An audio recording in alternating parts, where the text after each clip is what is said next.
بسم اللہ الرحمن الرحیم۔ سن سکو تو سنو میں خوش آمدید۔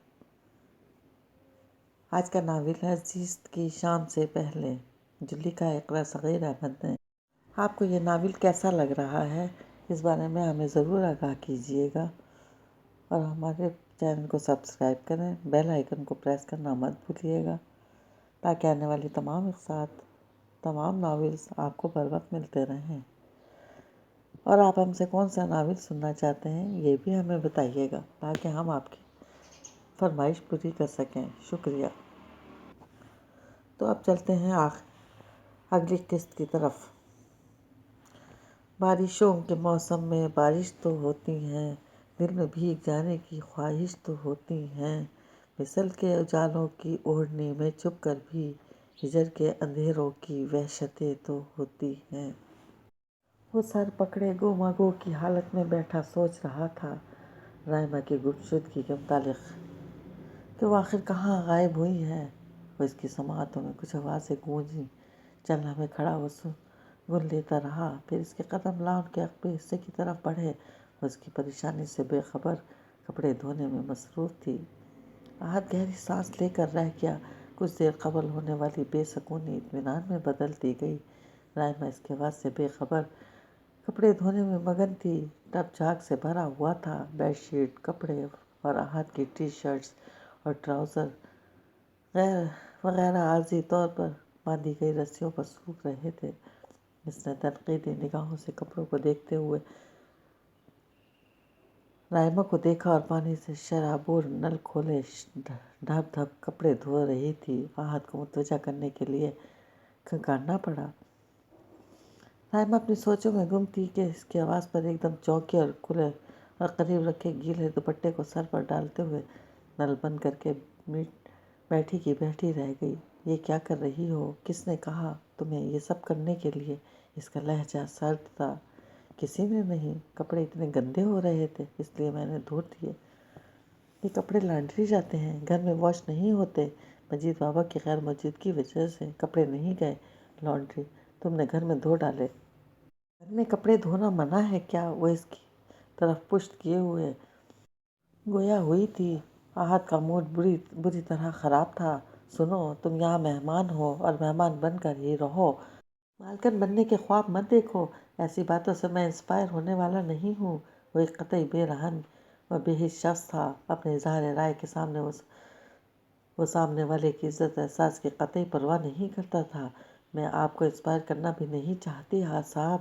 آپ نے مجھے پناہ دی، اور اس پناہ کا حق میں ایسے معمولی کام کر کے ادا کرنا چاہتی ہوں، تاکہ کل میرا ضمیر مجھے یہ تانا دے کر آپ کے احسانوں کا بدلہ نہ دے سکی۔ I don't care. میں ایسی چھوٹی موٹی باتوں کی پرواہ نہیں کرتا۔ ان فضولیات سے جان چھڑا کر آؤ میں تم سے کچھ اہم بات کرنا چاہتا ہوں، وہ ہنوز اسی لہجے میں کہتا ہوا چلا گیا۔ وہ تیز سے ہاتھ چلاتی سوچنے لگی کہ وہ کون سی پریشان کن بات کرنے والا ہے۔ کپڑوں سے فارغ ہونے کے بعد وہ بات لے کر چینج کر کے نم بالوں میں برش کر کے ہیئر بینڈ لگاتی اس کے کمرے کے پاس پہنچی کہ وہ لنچ کرتا لاؤنج میں ہی مل گیا تھا۔ اس کی یہ عادت اچھی تھی کہ وہ مجید بابا کی غیر موجودگی میں اس سے زیادہ خود پر انحصار کرتا تھا۔ ناشتہ، کھانا، چائے، کافی، جس چیز کی اس کو ضرورت ہوتی وہ خود لے لیا کرتا تھا۔ عموماً ایسا کم ہی ہوتا تھا کہ وہ کوشش کرتی تھی احد کو اپنی کوئی ضرورت کہنی نہ پڑے۔ مجید بابا کی دی ہوئی ڈیوٹی وہ احسن طریقے سے نبھائے۔ کیا بات ہے؟ وہ سر سے پھسلتے دوپٹے کو درست کرتی سنجیدگی سے گویا ہوئی۔ احد دائیں طرف رکھے صوفے پر بیٹھ گیا، جبکہ رائما دروازے کے قریب رکھی چیئر پر بیٹھ گئی تھی۔ ان میں خاصا فاصلہ تھا۔ احد نے اس کے آنے سے قبل تمام کھڑکیاں، دونوں دروازے کھول دیے تھے۔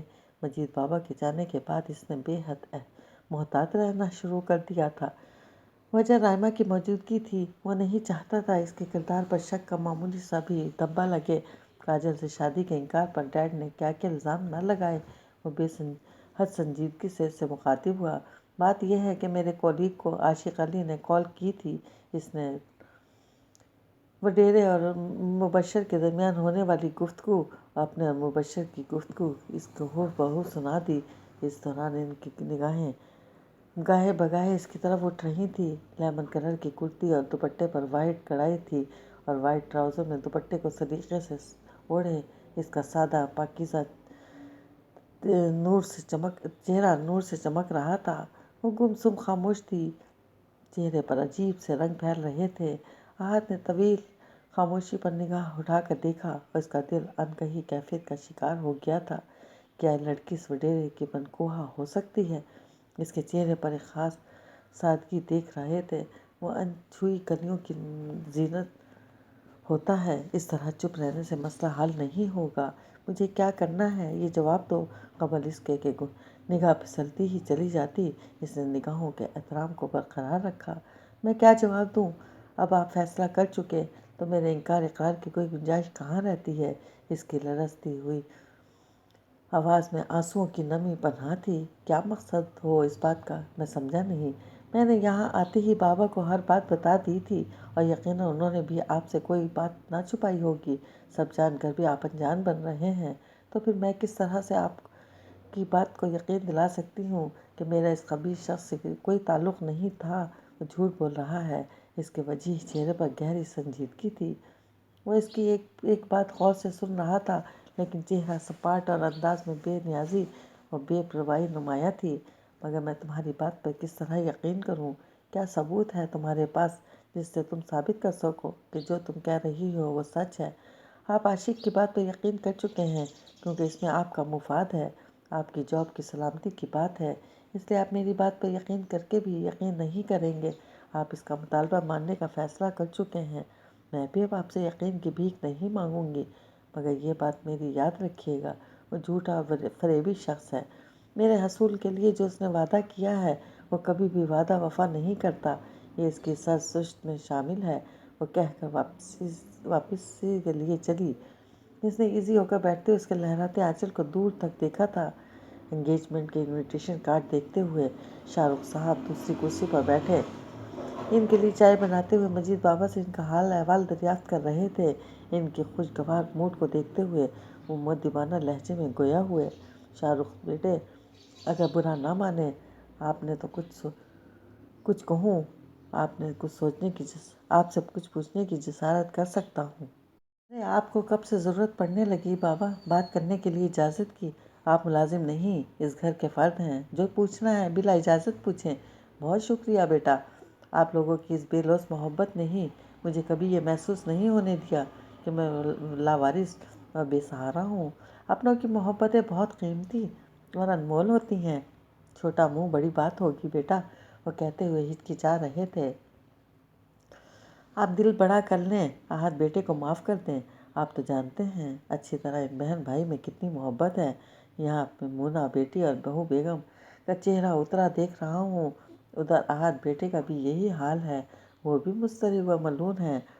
آپ کی بات بالکل درست ہے بابا، جس طرح ان دونوں کو ایک دوسرے سے بے انتہا محبت ہے، اس سے کہیں زیادہ مجھے اپنے بھائی سے محبت ہے۔ اسی محبت کو مزید جوڑنے کے لیے میں نے کاجل کو بہو بنانا چاہا تھا۔ کاجل کو اپنانے سے انکار نے ہماری محبتوں کے چمن کو خاک کر دیا، ہم لوگوں کی جگ ہنسائی کا باعث بنے۔ میرے بھائی کی روح کو تکلیف پہنچی ہوگی، میں اسے کبھی معاف نہیں کروں گا۔ وہ اسی طرح گھر کی خوشیوں کو ترسے گا تا قیامت۔ ان کا پتھر دل نرم نہیں ہوا تھا، ان کا قطعیت بھرا لہجہ کہہ رہا تھا وہ کسی صورت احد کو معاف کرنے والے نہیں۔ وہ چائے دے کر وہاں سے اندر کمرے میں آ گئے جہاں رابعہ بیگم اور مونا ان کا انتظار کر رہی تھیں۔ کیا ہوا بابا، بات نہیں بنی کیا؟ رابعہ نے بجھے لہجے میں پوچھا۔ اللہ مالک ہے بہو بیگم صاحب بچپن سے ہی اپنے منوانے کے عادی رہے ہیں، کبھی ان کی بات سے کسی نے انکار کی جرات نہ کی، پہلی بار ان کے کسی حکم سے انحراف کرنے کی ہمت چھوٹے صاحب نے کر دکھائی ہے۔ وہ ان کی گستاخی کو کسی طور معاف کرنے کو تیار نہیں۔ مما، بھائی کو کس طرح معافی ملے گی؟ ان کے بغیر ہر خوشی ادھوری ہے۔ مونا رابعہ سے لپٹ کر رونے لگی، وہ بھی آنسوؤں پر اپنا اختیار کھو بیٹھی۔ اللہ سے دعا کرو، اللہ ہی تمہارے پپا کے دل میں رحم ڈالیں گے، ورنہ وہ ضد میں بیٹے کو نہ کھو دیں۔ احد بھی ضد میں ان کا ثانی ہے۔ رامین پھولوں کی باڑ کے پیچھے کھڑی شاہ رخ اور مجید بابا کی تمام گفتگو سن چکی تھیں۔ احد کے مطابق ان کے جذبات نے ان کے انتقام کے جلتے الاؤ میں کچھ ٹھنڈک ڈالی تھی۔ یہ ان کی لگائی ہوئی آگ ہی تھی جو ان باپ بیٹے کے تعلق کو جلا رہی تھی کہ یہ آگ سرد نہ پڑ جائے۔ اس خوف سے وہ وقتاً فوقتاً دل چھڑکتی رہتی تھی۔ انہوں نے دیکھا بابا کے جانے کے بعد وہ کسی گہری سوچ میں گم ہو گئے ہیں، شاید بیٹی کی یاد میں مبہوت ہے۔ وہ خاصی افسردہ سی وہاں گویا ہوئیں۔ کارڈ لکھ رہے ہیں بھائی صاحب، لائیے میں کوئی ہیلپ کر دوں آپ کی۔ لکھ لیے تمام کارڈ، صرف یہ چند ایک رہ گئے ہیں جو نام یاد نہیں ہیں، یاد آنے پر لکھ دیے جائیں گے۔ ویسے میں نے تقریباً سب کو ہی یاد رکھا ہے۔ رامین کو دیکھ کر ان کے لہجے میں شفقت در آئی تھی۔ ارے آپ نے سب کو یاد رکھا ہے، پھر چاند آپا کا کارڈ کہاں ہے؟ وہ کارڈ دیکھتے ہوئے حیرانی سے کہہ رہی تھیں۔ ان کے چہرے پر سایہ سا لہرایا تھا۔ مجھے یاد نہیں رہا۔ پھر وہ یہاں رہتی کہاں ہیں؟ ان کی آواز بے حد دھیمی تھی۔ بھائی صاحب مجھ سے مت چھپائیں، جن کو دل سے چاہا جائے وہ کب بھلائے جاتے ہیں۔ آپ بھی چاند آپا کو نہیں بھولے ہوں گے، یہ میں جانتی ہوں۔ لیجیے یہ کارڈ میں نے لکھ دیا ہے، آپ خود جا کر دیجیے گا، وہ کراچی آ گئی ہیں۔ وہ کارڈ پر نام لکھ کر ان کو پکڑاتی ہوئی مسکرا کر گویا ہوئیں۔ رامین بیٹا، میں عمر کے اس دور سے نکل آیا ہوں جب ایسی باتیں زندگی کا حاصل ہوا کرتی تھیں۔ اب میں بھی 2 جوان بچوں کا باپ ہوں اور وہ بھی میرڈ ہے۔ ہمارے درمیان ایسا کوئی رشتہ نہیں جو کبھی کم عمری میں ہوا کرتا تھا، میں جانتی ہوں، لیکن بھائی صاحب دل پر کس کا زور چلتا ہے، مگر اس میں جو ایک بار قابض ہو گیا پھر قابض ہی رہتا ہے۔ اب کاجل کو ہی دیکھ لیں، آپ خاموشی سے احد کی محبت کرتی آ رہی تھی، نامعلوم کب سے۔ وہ ٹھوکر مار کر اسے بے دردی سے چلا گیا اور وہ کانچ کی طرح ریزہ ریزہ ہو گئی۔ ان کی آنکھوں میں آنسو بھر آئے۔ شاہ رخ کے دل میں بیٹے کے لیے اثر نو غصہ امڑنے لگا۔ رامین لمحے بھر میں ماضی کی حسین دنیا سے حال کی بدصورت دنیا میں لے آئی تھی۔ کئی مرتبہ منیر طعنے دے چکے ہیں کہ کاجل کو کہ گھر میں جوان خوبرو لڑکے کے ہوتے ہوئے اس کی شادی باہر کیوں کی گئی، ضرور اس میں کوئی عیب ہے، میں خود آ کر سمجھاؤں گا اسے۔ منیر سمجھدار بچہ ہے، کاجل ہیرا ہے، ہیرا۔ احد کی ٹھوکر نے اسے پتھر بنا دیا ہے، بے وقت ہو کر رہ گئی میری کاجل۔ وہ کہنے لگی تھی، غم مت کرو، اسے سزا میں نے دے دی ہے، وہ اس گھر میں کبھی نہیں آ سکے گا، ہمیشہ کے لیے گھر سے جائیداد سے بے دخل کر دیا ہے میں نے، اور کیا فرق پڑے گا اس سے، آپ اس سے محبت نہیں کرتے ہیں یا نہیں، بھابھی کو اور مونا میں تو جان ہے اس کی، وہ ان کے وہاں پر بلواتا رہتا ہے، اور سچ پوچھیں تو بھائی صاحب احد کے کردار پر مجھے بھروسہ نہیں ہے۔ وہ لہجہ دبا کر گویا ہوئیں، خوبصور ہے، جوان ہے، پیسے کی کمی اس کو ہرگز نہیں ہے، شہر سے دور جنگل میں رہ رہا ہے، آزاد خود مختار، کسی کا ڈر خوف نہیں، ایسے میں شیطان ورغلاتا ہے۔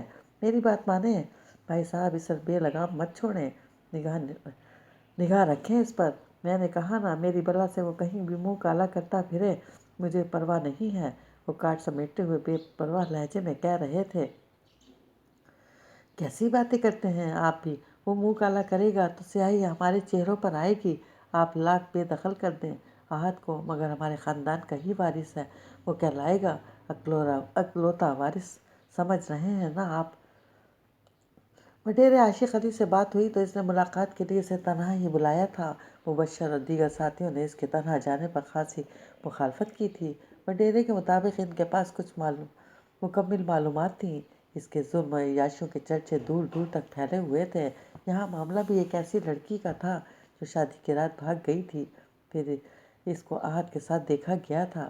وہ لڑکی سچ کہہ رہی ہوگی کہ وڈیرا جھوٹ کہہ رہا ہے، وہ اس کی منکوہا نہیں ہے، وہ اس کے نشے باپ کو پیسے دے کر اسے خریدنا چاہتا تھا، وہ کسی نہ کسی طرح اس کی گرفت میں آنے سے پہلے ہی نکل گئی تھی، وہ ایک ڈرامائی انداز میں تم تک پہنچ گئی تھی، لیکن وہ تمہیں اپنا رقیب سمجھ بیٹھا ہے۔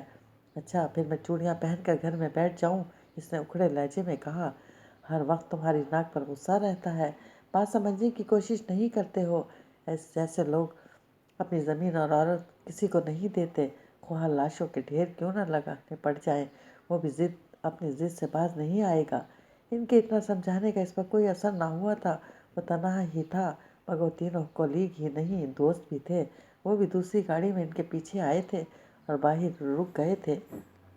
وہ ڈیرے کی وسیع اور طاق روایتی انداز میں سجی ہوئی تھی، جس میں ثقافتی رنگ ہر شے میں نمایاں تھے۔ وڈیرا اس کے آنے کے چند منٹ بعد آ گیا تھا۔ وائٹ کاٹن کے کڑکڑاتے سوٹ میں گردن اکڑائے تکبرانہ چال چلتا ہوا اندر آیا تھا۔ ساتھ 2 ملازم بھی تھے جو ہاتھ جوڑے اس کے پیچھے چل رہے تھے۔ وہ عہد کے مطابق بیٹھا تھا، ٹانگ پر ٹانگ جمائے۔ چھوٹی چھوٹی گدلی آنکھوں میں غصہ اور کینہ تھا۔ وہ اطمینان سے بیٹھے عہد کا جائزہ بڑی گہری نظروں سے لے رہا تھا۔ اونچا لمبا قد، سرخ و سفید رنگت، روشن پیشانی باوقار باروب سراپا ظاہر کر رہا تھا کہ وہ کسی اعلیٰ فیملی سے تعلق رکھتا ہے۔ وہ دل ہی دل میں اپنا اور اس کا موازنہ کرتا ہوا سوچ رہا تھا، یہ بھگا کر لے گیا ہے رائما کو، یہ فارسٹ آفیسر جو اکثر رات کی تاریکیوں میں جنگل میں ہونے والی چوریوں کے سلسلے میں چھاپے مارنے آتا رہتا تھا۔ مجھے پتہ ہی نہ چلا کب اس نے رائما سے چکر چلایا اور بھگا کر لے گیا اسے۔ سالہ، اگر آپ میرا جائزہ لے چکے ہوں تو ہم بات شروع کریں، مجھے دیر ہو رہی ہے۔ عہد کی نگاہوں کی چبھن شدت سے محسوس کر رہا تھا۔ ایسی بھی کیا جلدی ہے سائیں، ابھی تو آپ آئے ہیں، ابھی تو مہمان نوازی بھی کرنی ہے، بہت سی باتیں کرنی ہیں آپ سے۔ اس کے لہجے میں سختی اور ترشی بے حد نمایاں تھی۔ وہ مسلسل اسے گھور رہا تھا۔ عاشق علی صاحب، آپ ٹو دا پوائنٹ بات کیجیے۔ میں رائما کے بدلے اکبر خان کو مانگ رہا ہوں، آپ کی بھی ڈیمانڈ یہی تھی۔ آپ بتائیں ایکسچینج کہاں کرنا ہے؟ وہ سنجیدگی سے اس کی طرف دیکھ کر گویا ہوا۔ اس کی شفاف اور روشن آنکھوں میں ایسا کچھ تھا کہ وڈیرا گڑبڑا کر نگاہیں ادھر ادھر کرنے لگا۔ آفیسر صاحب، بات کچھ ایسی ہے کہ رائما میری بیوی ہے۔ بیوی کا مطلب سمجھتے ہو نا تم آفیسر؟ عزت، شملہ، وہ میرے شملے میں لگا وہ موتی ہے جس کے بغیر ہر شملہ بے نور ہو گیا ہے۔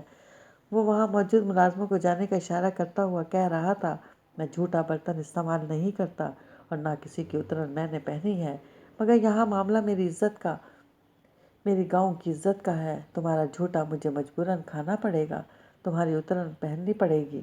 دل نہ چاہتے ہوئے بھی اس کی آنکھوں میں نفرت تھی، لہجے میں قہر تھا۔ اگر ممکن ہوتا تو عہد کو کچا چبا جاتا۔ اس کی وجاہت و کم عمری اور باوقار شخصیت نے اس کی رقابت کو بڑھا دیا تھا۔ وہ چشم تصور میں رائما کو اس کے ساتھ دیکھ رہا تھا۔ یہ کیا بکواس کر رہے ہیں آپ؟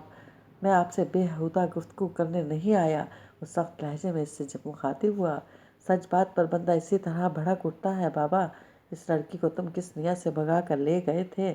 کس رشتے سے تمہارے ساتھ رہ رہی ہے وہ؟ ایک جوان خوبصورت لڑکی کو کیا تم نے چھوا نہیں ہوگا؟ کیا تم نے اسے اپنے پاس بہن بنا کر رکھا ہوا ہے سائیں؟ وہ تابڑ توڑ حملے کر رہا تھا۔ اس کے وہم و گمان میں مینا تھا، اس طرح اسے کبھی کسی کے سامنے جواب دہ ہونا پڑے گا، بے گناہ و بے خطا ہوتے ہوئے اپنی بے گناہی ثابت کرنی پڑے گی۔ ہاں بولو، اب چپ کیوں ہو؟ بابا، ایک چھوکرے اور چھوکری کے بغیر نکاح کے ساتھ رہنے کا مطلب کیا ہوتا ہے؟ اس کے الفاظ انگاروں کی مانند تھے۔ اس کا مطلب ایک بے بس اور مجبور کو سہارا دینا ہوتا ہے، کسی مظلوم لڑکی کو ایک شیطان کے شر سے پناہ دینا ہوتا ہے۔ وہ بھی اسی لہجے میں بولا تھا۔ اچھا، تم فرشتے ہو، آدمی نہیں، یہ مطلب ہے تمہارا؟ میں آدمی ہی ہوں، مگر تم جیسے حوث پرستی پر لعنت بھیجتا ہوں۔ تم جیسے گھٹیا لوگوں کے لیے عورت صرف ایک جنس ہوتی ہے، فقط ایک جسم، جس کو حاصل کرنے کے لیے تم دم ہلاتے پھرتے ہو۔ جو بدقسمتی سے تمہارے ہاتھ آ جائے تو تم اس کی ہڈیاں تک چبا ڈالتے ہو، اور جو نہ ہاتھ آئے تو اس طرح اپنی شکست اور کمزوری کو چھپاتے ہوئے دوسروں کو الزام دیتے ہو۔ وہ آفیسر، زبان سنبھال کر بات کر، میری چھت کے نیچے مجھے ہی کتا کہہ رہا ہے تو؟ وہ ایک دم ہی چیختا ہوا اٹھ کھڑا ہوا۔ تو بھی اپنی زبان کو قابو میں رکھ، ورنہ تیری چھت کے نیچے میں اس زبان کو تیرے گلے میں ٹائی بنا کر لٹکا دوں گا۔ وہ ذرا بھی مرعوب نہ ہوا تھا۔ جو لوگ اس عورت کی عزت نہیں کرتے، میں ان کی عزت نہیں کرتا۔ ماں، بہن، بیٹی اور بیوی، عورت سے جڑا ہر رشتہ قابل احترام و توقیر ہے، مگر تم جیسے نفس کے غلام ان باتوں اور جذبوں کو اہمیت کہاں دیتے ہو؟ دیکھو آفیسر، یہ کتابی باتیں صرف کتابوں میں ہی اچھی لگتی ہیں، اور مجھے کبھی بھی کتابوں سے رغبت نہیں رہی۔ میں نے سوچا تم سیدھے طریقے سے میری بات مان جاؤ گے اور اس لڑکی کو میرے حوالے کر دو گے، مگر تم میری سوچوں کے برعکس ٹیڑھے ثابت ہوئے ہو۔ میں ابھی بھی تمہیں آخری موقع دینا چاہتا ہوں۔ یہاں سے جا کر رائما کے گیسٹ ہاؤس کے باہر بھیج دو، کہو تو میں تمہارے ساتھ چلتا ہوں، میں لے آؤں گا اسے۔ اس نے لہجہ بدلتے ہوئے بڑی فہمت بھرے انداز میں کہا، تم اسے کس رشتے سے لے کر آؤ گے؟ میری طرح تم بھی اس سے کوئی رشتہ نہیں رکھتے ہو، مجھے معلوم ہے۔ وہ تمہاری منقو ہے نہ بیوی۔ اس کی بات پر اس نے خونخوار نظروں سے احد کو دیکھا اور غرا کر بولا، رات تک وہ لڑکی یہاں نہ پہنچی تو تم دیکھنا کل سارا گاؤں گیسٹ ہاؤس کے باہر ہوگا۔ لوگ تمہاری نہیں میری بات پر یقین کریں گے۔ تمہاری طرح وہ مجھ سے شادی ہونے کا ثبوت نہیں مانگیں گے۔ میرے ایک اشارے پر گیسٹ ہاؤس کی اینٹ سے اینٹ بجا دیں گے اور تم دونوں کو کاری کر کے مار ڈالیں گے۔ بہت زوم ہے تمہیں اپنی بدمعاشی اور طاقت پر۔ ہاں، ابھی بھی تم سے زیادہ طاقت ہے میرے اندر۔ تم جیسے ہزاروں کو پچھاڑ سکتا ہوں۔ چاہو تو مقابلہ بھی کر لو مجھ سے۔ وہ بے ضمیر و سطحی سوچ رکھنے والا ادھیڑ عمر شخص تھا۔ تم جیسے شخص کے ساتھ مقابلہ کر کے مجھے کیا کرنا ہے؟ وہ اٹھ کھڑا ہوا۔ فیصلہ ہو جائے گا، جو جیتے گا رائما اس کی ہوگی۔ پھر ہنس کر گویا ہوا، جیت ہار کیا معنی رکھتی ہے؟ وہ ہے ہی میری، اس کے لیے مقابلے کی ضرورت نہیں ہے۔ تم جاؤ اسے لے کر آؤ، ورنہ وہ تو میرے پاس ہوگی، مگر تم زندہ نہیں رہو گے۔ زندہ رہنا چاہتے ہو تو جو کہا ہے وہ کرو۔ تم کچھ بھی کر لو، رائما کی تم پرچھائی بھی حاصل نہ کر سکو گے۔ میرا وعدہ ہے، ایک مرد کا وعدہ، کیونکہ بات اب مردانگی کی آ گئی ہے۔ اگلا حاصل بحث کو سمیٹتے ہوئے وہ وڈیرے کے غیظ و غضب سے باہر نکلی ہوئی آنکھوں میں دیکھتا ہوا چیلنج کرتا گویا ہوا، مجھ سے دشمنی تم کو بڑی مہنگی پڑے گی۔ آہت سائیں، شاید تم مجھ سے ابھی اچھی طرح واقف نہیں ہو۔ اگر میں چاہوں تو میرے آدمی میرے ایک اشارے پر تمہیں مار کر حویلی میں کہیں بھی دفن کر دیں گے، یا یہاں سے جانے کی آرزو لیے زندہ درگور کر دیے جاؤ گے۔ اس کے لہجے میں رعونت تھی۔ تم مجھے موت سے نہیں ڈرا سکتے، یہ میرا ایمان ہے۔ جو رات قبر کے اندر آنی ہے وہ زمین کے اوپر نہیں آ سکتی ہے۔ تم یا تمہارا کوئی غلام میرا راستہ نہیں روک سکتا۔ وہ اطمینان سے کہہ کر آگے بڑھ گیا اور وڈیرا مٹھیاں بھیجتا اسے گھورتا رہا، کیونکہ وہ جانتا تھا باہر اس کے ساتھی موجود ہیں۔ میری بات یاد رکھنا آفیسر، تمہارے پاس فیصلہ کرنے کے لیے وقت بہت کم ہے۔ میں تمہیں صبح تک مہلت دے رہا ہوں۔ رائما یہاں نہ آئی تو وہ بولتا رہا۔ احد بے نیازی سے باہر نکل گیا۔ رات سوتے جاگتے خوف و تفکرات میں ہی گزری تھی۔ جب بھی آنکھ لگتی وڈیرے کا مکروہ چہرہ نگاہوں میں گھومنے لگتا۔ وہ اسے اپنے ارد گرد ہی کسی سانپ کی مانند پھنکارتا ہوا محسوس ہو رہا تھا۔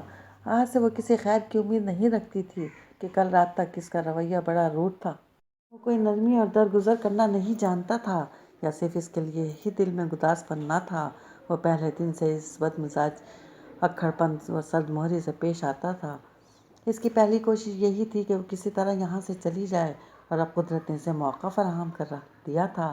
بہت بہترین موقع تھا اس سے جان چھڑانے کا، جو اس کے لیے گنوانا مشکل تھا۔ وہ صبح ہی چلا گیا تھا، بغیر ناشتہ کیے، اور ناشتہ وہ بھی نہ کر سکی تھی۔ فقط آدھا کپ چائے پی تھی۔ وقت گزرنے کے ساتھ ساتھ بے کلی و وحشت بڑھتی جا رہی تھی۔ وہ سوچ رہی تھی، اس کی بھی کیا قسمت ہے۔ کل اس کا باپ اس کا سودا کر چکا تھا پیسہ حاصل کرنے کے لیے، اور آج احد اپنی جاب کی خاطر اسے عاشق علی کو سونپنے کو تیار تھا۔ کل ماں نے اپنی جان دے کر اس کی آبرو بچائی تھی، آج کون اسے بچائے گا؟ ان سوچوں میں الجھی دوپہر ہو گئی تھی، اور جب وہ ظہر کی نماز ادا کرنے اٹھی تو فیصلہ دل میں کر چکی تھی۔ آبرو سے زیادہ قیمتی کوئی چیز نہ تھی۔ شام تک وہ آیا تو ہاتھوں میں کھانے کے کئی شاپر تھے۔ وہ اس کو دیکھ کر بولا، مجھے اندازہ ہے تم نے رات سے اب تک کچھ نہیں کھایا ہے۔ کھانا لگاؤ، میں فریش ہو کر آتا ہوں، سخت بھوک لگی ہے۔ وہ اس کی سوالیہ نگاہوں کو نظر انداز کر کے گویا ہوا، پھر تیز تیز قدموں سے اپنے روم کی طرف بڑھ گیا۔ وہ کئی لمحوں تک شاپر ہاتھ میں تھامے گمسم سی کھڑی رہی، مگر احد کے چہرے پر غیر معمولی سنجیدگی تھی۔ اس کا سہما ہوا دل مزید سہم کر رہ گیا۔ اسے لگا کچھ گڑبڑ ہونے والی ہے۔ اس کا انداز بہت عجیب سا لگ رہا تھا۔ اسے 15 منٹ بعد نکھرا وہ کھانے کے لیے بیٹھ رہا تھا۔ چکن بریانی، کباب، مٹن اسٹو، سلاد، رائتا، تافتان اور چپاتی ٹیبل پر سجے ہوئے تھے۔ وہ پلیٹ اٹھاتا کچھ فاصلے پر کھڑی اضطرابی انداز میں ہاتھوں کو مسلتی رائما کو دیکھ کر بولا، وہاں کیوں کھڑی ہو؟ کھانا کھاؤ آ کر، ٹھنڈا ہو رہا ہے۔ میں آپ کے ساتھ نہیں کھاؤں گی، آپ کھا لیں، میں بعد میں کھا لوں گی۔ میرے ساتھ کیوں نہیں کھاؤ گی؟ میں کسی دائمی بیماری میں مبتلا ہوں؟ حسب عادت وہ سرد خشک لہجے میں استفسار کرنے لگا۔ میرا یہ مقصد ہرگز نہیں ہے، میں اپنی اوقات جانتی ہوں، پلیز آپ کھائیں، میں آپ کے لیے کافی بنا کر لاتی ہوں۔ تب تک وہ ہوا کے جھونکے کی تناظرات سے وہاں سے نکل گئی تھی۔ وہ بھی اس وقت کئی الجھنوں کا شکار تھا، کئی فیصلے اس کو جلد اور سوچ سمجھ کر کرنے تھے۔ عاشق علی اور اس کے مابین زبردست جنگ چھڑ گئی تھی۔ کل دوپہر وہ جس لڑکی سے نظریں چراتا رہا تھا، آج وہ اس کی مردانہ وقار کا مسئلہ بن گئی تھی۔ اب عاشق علی اس کی پرچھائی بھی نہیں دیکھ سکتا تھا کہ وہ اس کی خودداری اور عزت نفس کا سوال تھا۔ رائمہ کافی بنا کر لائی تو وہ کھانا کھا چکا تھا۔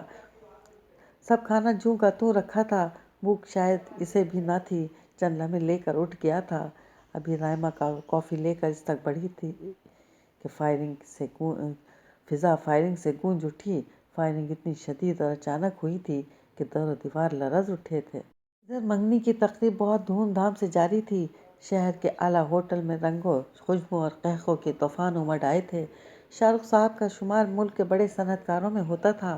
وہ سماجی کاموں میں بھی بڑھ چڑھ کر حصہ لیتے تھے اور اعلیٰ کارکردگی کی بنا پر الیکٹرانک و پرنٹ میڈیا تک ان کی رسائی تھی۔ وہ شہر میں مشہور و معروف تھے۔ تقریب میں اعلیٰ طبقے سے تعلق رکھنے والے لوگ نمایاں تھے۔ حماد بزنس مین تھا، جاذب نظر، خوش اخلاق، سلجھا ہوا نوجوان تھا۔ اس وقت بلیک 3 پیس سوٹ میں وہ اور مونا سب کی نگاہوں کا مرکز تھے۔ باٹل گرین اور پرپل کلر کنٹراسٹ جھلملاتے سوٹ میں میک اپ اور جیولری میں وہ حسین لگ رہی تھی۔ مجید بابا کئی بار اس کی بلائیں لے چکے تھے۔ وہ دیکھ رہے تھے اس خوشی کے موقع پر بھی مونا کی آنکھوں میں ایک نمی تھی اور ایسی ہی نمی رابعہ بیگم کی آنکھوں میں بھی تھی۔ مہمانوں سے لیک کرتے ہوئے ان کی نگاہیں گاہے بگاہے داخلی دروازے کی طرف اٹھتی تھیں کہ شاید احد آ کر سرپرائز دے۔ اس پر گھر کے دروازے بند کیے گئے تھے، مگر وہ یہاں آ سکتا تھا۔ یہ گھر کی دہلیز نہیں، ہوٹل تھا۔ کھانا شروع ہوا تو سب کھانے میں مشغول ہو گئے تھے۔ رابعہ موقع غنیمت جان کر مجید بابا کے قریب آ کر رنجیدگی سے گویا ہوئیں۔ وہ اتنا کٹھور بن گیا ہے کہ لاڈلی بہن کے آگے اس نے اپنی انا کو فوقیت دی ہے۔ میں سوچ رہی تھی وہ چند لمحوں کے لیے مگر آئے گا ضرور۔ میں بھی انتظار کر رہا ہوں بہو بیگم، یقین تو مجھے بھی نہیں آتا احد میاں کے آنے کا، لیکن اب ٹائم کہاں ہے یہاں ان کے آنے کا؟ پھر نہ معلوم کیا بات ہے، وہ فون بھی نہیں اٹھا رہے۔ وہ بار بار صبح سے فون کر کے تقریب کے متعلق پوچھ رہے تھے۔ بات کرتے ہوئے ان کے لہجے میں فکر مندی عود کر آئی تھی۔ یہ بات تو آپ بالکل ٹھیک کہہ رہے ہیں مجید بابا، دوپہر تک میرے اور مونا کے موبائل پر بھی وہ رابطے میں تھا، اب موبائل آف جا رہا ہے۔ احد کا نامعلوم کیا ہوا ہے، خدا کرے وہ خیریت سے ہو۔ وہ ایک دم بے چین ہو کر گویا ہوئیں۔ خود کو سنبھالیے بہو بیگم، ایسی کوئی بات نہیں ہوگی، وہ ٹھیک ہوں گے۔ دراصل احد میاں کو فون چارج کرنے کی عادت نہیں ہے، میں ہی یہ کام کرتا تھا، اب بھی یقیناً بیٹری ختم ہو گئی ہوگی، اس لیے فون نہیں کر رہے۔ خدا کرے ایسا ہی ہو مجید بابا، میرا دل تو آج صبح سے ہی گھبرا رہا ہے۔ آپ دیکھ رہے ہیں لوگ کس طرح بن کر احد کی غیر موجودگی کے متعلق پوچھ رہے ہیں، حالانکہ رشتہ دار تو سبھی کچھ جانتے ہیں، پھر بھی کیا کریں کہ لوگوں کو دوسروں کے زخموں پر نمک چھڑکنے میں مزہ آتا ہے۔ بابا کولڈ ڈرنک لا کر دو مجھے۔ رامین جو رشتہ داروں میں بیٹھی باتیں کرتے ہوئے ان کی گفتگو کرتے دیکھ رہی تھی، وہاں آتے ہوئے ان سے حکمیہ لہجے میں مخاطب ہونے کے بعد رابعہ سے تنقیدی لہجے میں کہنے لگی، بھابھی اس 2 ٹکے کے ملازم کو آپ اتنی اہمیت کیوں دیتی ہیں؟ اس وقت مونا کے سسرال والوں کے پاس ہونا چاہیے تھا آپ کو، اور آپ اس سے باتوں میں لگی ہیں۔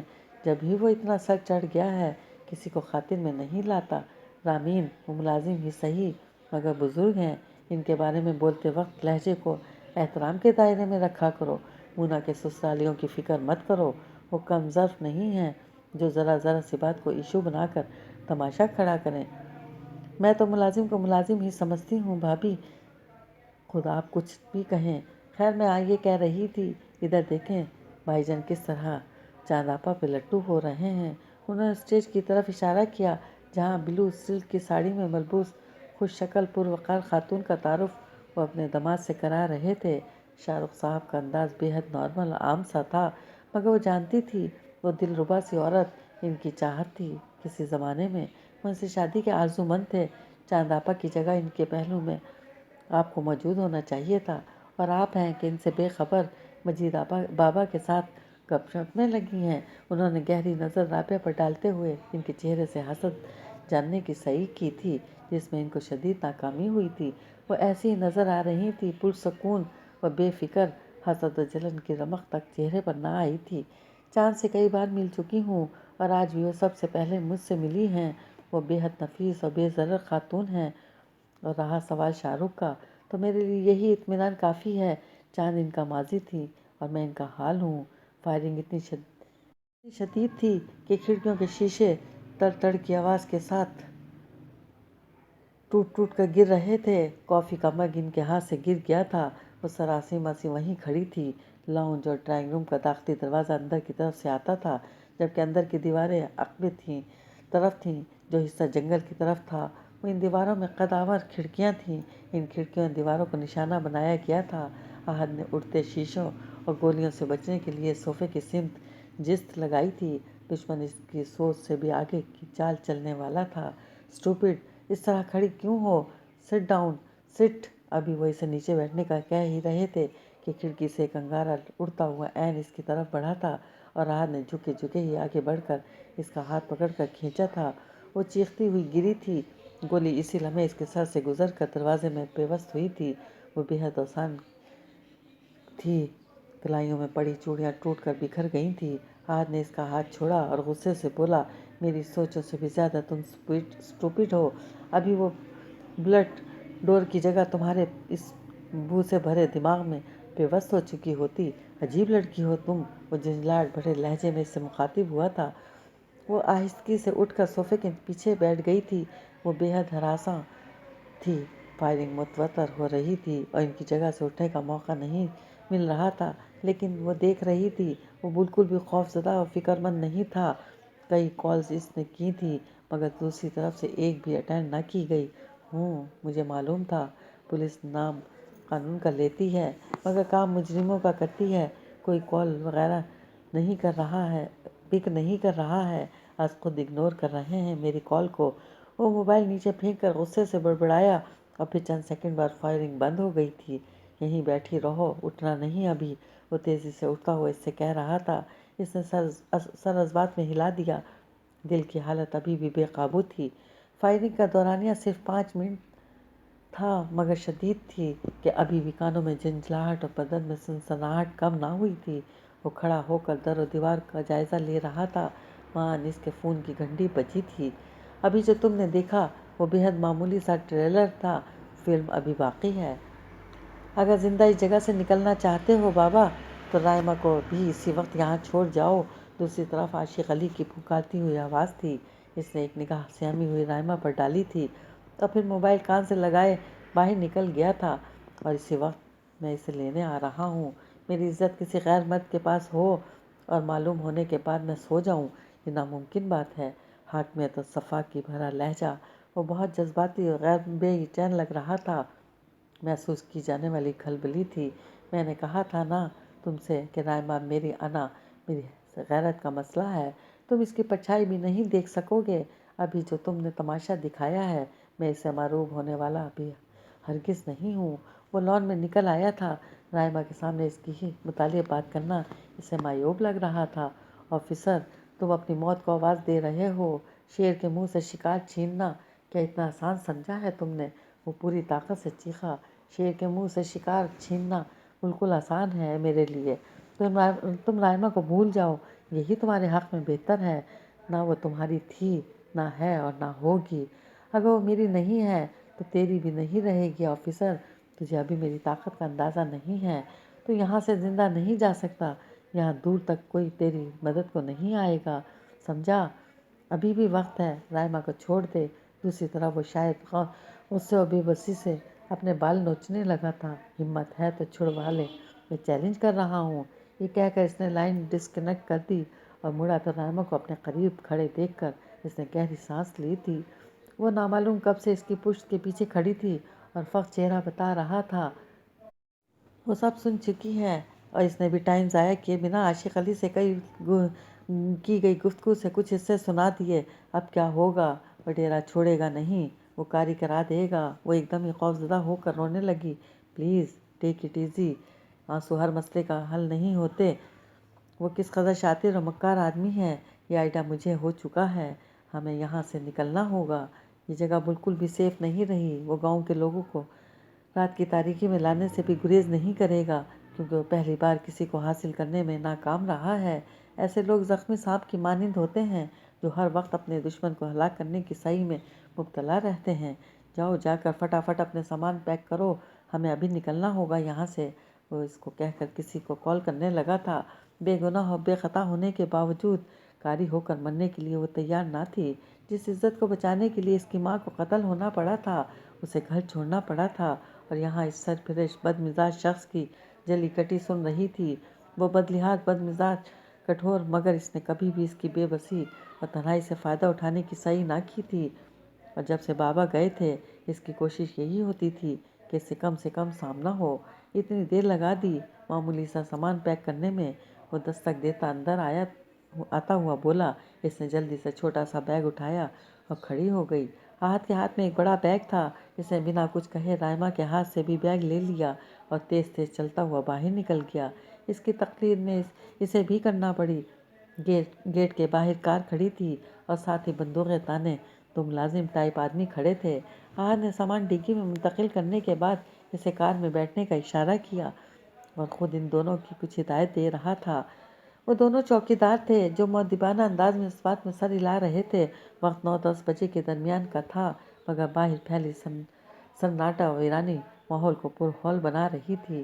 رات کی گہری تاریکی فضا میں رچ بس چکی تھی۔ ان کو ہدایت دینے کے بعد اس نے ڈرائیونگ ڈور کھول کر 2 پستول فرنٹ سیٹ پر رکھی تھی اور ڈرائیونگ سیٹ پر بیٹھ کر دروازہ بند کرتے ہوئے نگاہ مرر پر گئی تو رائما کی پیشانی پسینے اور خوف سے تر دیکھ کر نرمی سے بولا، ڈرو نہیں، ان ریوالورز کو چلانا پڑتا ہے، آج خود نہیں چلتی۔ وڈیرے عاشق علی کی حالت بن مچھلی کی مانند تھی۔ رائما کی ملنے کی خبر نے اسے جس قدر پرجوش و پرمسرت کیا تھا، اسی قدر ہی آہت کو دیکھنے اور ملنے کے بعد اس کے اندر رقابت کی آگ بھڑک اٹھی تھی۔ اپنی گھٹیا سوچ اور ذہنیت کے مطابق وہ رائما کو آہت کے ساتھ اپنی 3rd کلاس سوچوں کے عکس میں دیکھ چکا تھا اور اپنی ہی سوچوں کے عکس کے پس منظر میں بے بسی جلن کے الاؤ میں جل رہا تھا۔ فون پر آہت سے ہونے والی گفتگو نے اس کے اوسان قطع کر دیے تھے۔ غیظ و غضب سے اس کا چہرہ بگڑ کر رہ گیا تھا، سانس بری طرح پھولنے لگا تھا۔ ارے اس چھوکری کی بات کو دل سے کیوں لگاتے ہو سائیں؟ وہ کل کا چھوکرا آپ کو برابری نہیں کر پائے گا۔ میں ابھی گاؤں کے لوگوں کو جمع کرتا ہوں اور ہم جا کر اس چھوکری کو زندہ اور اس آفیسر کی لاش لے کر آئیں گے۔ بخشو نے ہمت کر کے اس کو سمجھانے کی سعی کی۔ تو کہہ رہا تھا، وہ کانپڑی بتا رہی تھی، رائما کو میڈم نے شہر بھیجا ہے۔ پھر وہ اس آفیسر کے ساتھ جنگل والے گیسٹ ہاؤس کس طرح پہنچی ہے، اور وہ آفیسر اس پر اتنے کم دنوں میں کس طرح ایسے فدا ہوا کہ مجھ سے مقابلہ کر رہا ہے۔ سائیں یہ کیا چکر ہے، میں بھی سمجھ نہیں پایا ہوں، مگر کانپڑی نے جو بھی کہا وہ درست ہے۔ میڈم کی خاص ملازمت تھی، اسکول اور گھر میں ساتھ ہی رہتی تھی۔ اس نے خود اس رات میڈم کو فون پر بات کرتے ہوئے سنا تھا۔ وہ چھوکری سے کہہ رہی تھی وہ بھاگ کر اس کے گھر پہنچ جائے، اس کے رشتہ دار کراچی سے آئے ہیں، وہ ان کے ساتھ اسے بھی بھیج دے گی۔ مگر کانپڑی کہتی ہے، اس نے چھپ کر دیکھا تھا وہ گاڑی میں نہیں تھی۔ بخشو نے مہجبی میڈم کی ملازمہ کانپڑی کو چند روپے دے کر ساری معلومات حاصل کر لی تھیں اور عاشق علی کو بتا دیا تھا۔ عاشق علی نے جب رائما کو گھر میں نہ پایا اور ڈھونڈنے کے باوجود بھی وہ نہ ملی تو اس نے پہلے اسلام الدین عرف سلامو کو خوب مار لگوائی تھی اور یہ بھی پوچھا تھا کہ اس کی بیٹی کس طرح اور کس طرف کس کے ساتھ بھاگی ہے، اس کی دوستی کس لڑکے کے ساتھ تھی۔ سلامو نے ٹوٹی ہڈیوں کے ساتھ درد سے کراہتے ہوئے قسم کھائی تھی کہ رائما ایسی لڑکی نہ تھی، اس کی دوستی صرف اپنی ماں اور اسکول میڈم کے ساتھ تھی، اور اس نے یہ بتایا تھا کہ وہ آج رات تک اس کے ساتھ تھی۔ اس کی حسرتوں کے پھولوں میں آگ لگ گئی تھی، اس نے سلامو کو بھی زندہ نہ رہنے دیا تھا۔ آخری سانسیں لیتے سلامو کو وہ گھر سمیت زندہ جلتا چھوڑ آیا تھا۔ سلامو کی کربناک چیخوں پر اس نے مڑ کر بھی نہ دیکھا تھا۔ دوسرا نمبر اسکول کا تھا، وہاں بھی وہ آگ لگا چکا تھا۔ میڈم مہجبی پرسرار طور پر وہاں سے غائب ہو گئی تھی۔ جاؤ جلدی گاؤں والوں کو تیار کرو اور چلنے کی تیاری کرو، میں آ رہا ہوں۔ وہ اس کے حکم پر ہوا کی مانند روانہ ہو گئے تھے۔